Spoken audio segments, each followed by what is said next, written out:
Well, I am back with yet another gaming video, but this one is a little bit different. So last week I got invited to a Liza P Overture gameplay party release. So what does that mean? What does that look like? It means that a selected few were invited to enter the world of Krat once again to experience and actually play firsthand the DLC before it's actually released. It was a really cool event. They had like food set up, they had live performances, and they even had a Q&A set. So after all that, we were able to actually test the game for a couple of hours. And let me tell you, it's relentless. It is difficult. It's brutal. But don't be afraid. If you are not a Souls-like gamer or you've never even played Liza P, but you're interested in it, don't let it scare you away because they're actually introducing new difficulty levels. Wow. The two new options are Butterfly's Guidance and Awakened Project, and the game's default difficulty level is now called Legendary Stalker. So like I said, I just kept getting decimated over and over. And since I'm not your typical like game tester when it comes to beta testing, I went into this just sort of playing it as I normally would play any game. And that starts with just like exploring every nook and cranny and looting a lot. So in the DLC, you find yourself in Krat Zoo, where you find mutated animals as enemies. Of course, that's on theme with you as a player being at the zoo. You have mutated gorillas, kangaroos, elephants, and like I said, I just kept getting destroyed by these enemies to the point where it was disgusting looking design, but beautifully done, but also comical because I was laughing when I would just get knocked over and kicked in the face by a kangaroo. Okay, so another new update to this game patch and the DLC itself, and that is that there will be 2 challenging boss battle modes unlocked. And these boss modes will be accessible once you've finished the main game story.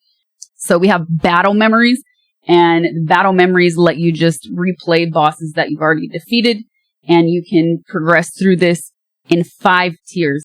So there's also a mode called Death March, which is where you can challenge a consecutive series of previously defeated bosses with limited player and health items. Like I said, whether you're a seasoned Souls-like player or you're a noob, the DLC I think is really going to have something to offer for everybody. Okay, so another really cool thing that we got to do at this event was a Q&A with G1, who is the director of Liza P. So one of the questions was, if you could speak to your past self at the start of development, what would you say about the journey ahead? And I really love his answer on this one because I think this holds true for any creative person, for any creative process, but I think it can also be applied to really any field where you're working with a team. So he said that he thinks it's important to keep people who share their wisdom with him close to him and maintain those relationships and keep that engagement close to you. So I think that's such a beautiful statement, and I really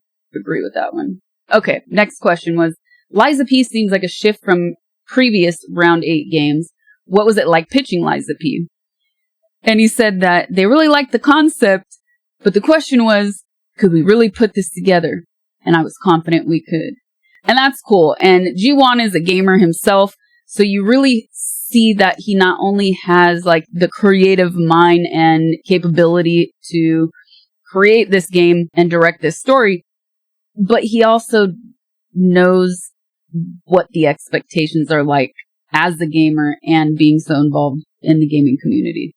He also noted that he personally really wants to see something more dynamic and different, where it's not just focused on the traditional formula of Souls-like games, but expanding in the area as long as it's fun and entertaining. I mean, I, for one, really appreciate the artistry in this game so far from what we've seen, as well as the storytelling and the music. And those components are incredibly important, I think, to a successful game.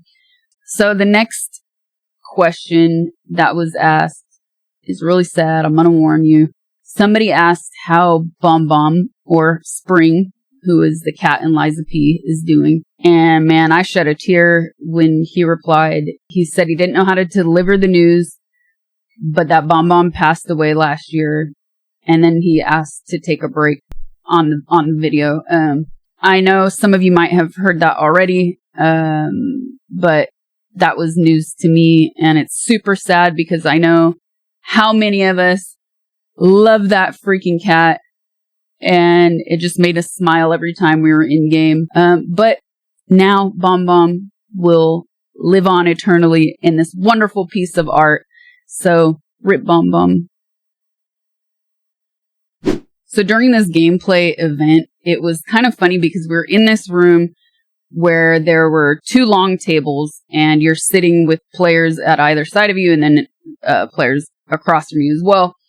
And it was so unusually quiet for a room of gamers, and I could feel people silently raging. And I know at a few points when I kept dying over and over, I for sure laughed out loud because I couldn't contain myself anymore.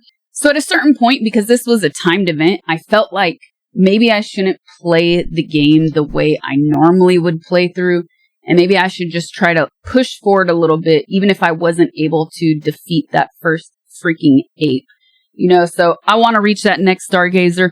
I wanted to see a boss. I wanted to get through and see more content because I know it's going to be a while until the game is actually released. And that was actually funny how, you know, my mind said to me, like, well, now let's just push through, because it just felt like something I wouldn't normally do, but it was still fun to do anyways. And maybe I should do that as a challenge at some point in the future. Some of these enemies, even just casual enemies throughout the world, would just like 2-shot you and you're out. So I'm actually curious if that's a feature that they will maintain even on the highest difficulty, or if they're still working out kinks and bugs within the game. I'm not sure. We didn't really get into any of the technical aspects, but at certain points it did feel like there were parts of the game that are still like being polished and worked on for sure. So that will be interesting to see when we finally actually get to play the DLC. So I did get the opportunity to possibly ask G1 a few more questions about the DLC and about the Lies of P universe. So if you guys have any specific questions about Lies of P for G1, please put them in the comments below, and I will pick some of the best ones and send them out. And once again, much love to Bomb Spring. Yeah, I'll see you guys in the next video. Thanks for watching. Oh, don't forget to subscribe to the channel if you're not subbed already. I would really appreciate it. Thank you.